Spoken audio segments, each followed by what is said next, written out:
babalutan natin ng plastic yung helmet natin para hindi mabaho, hindi mabasa dahil maraming mga bagyong darating at tuloy-tuloy ang ulan. Kaya pag sinut ang customer, di ba? Hindi na mabaho, hindi na basa. Kasi may plastic. Baka sabihin ng customer, ito yung sa akin. Ito yung sa akin. Tapos ito yung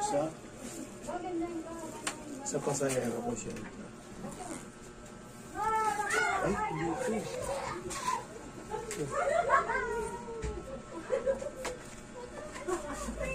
Yan. O, diba?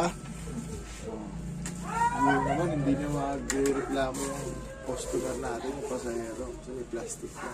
Hindi na basa.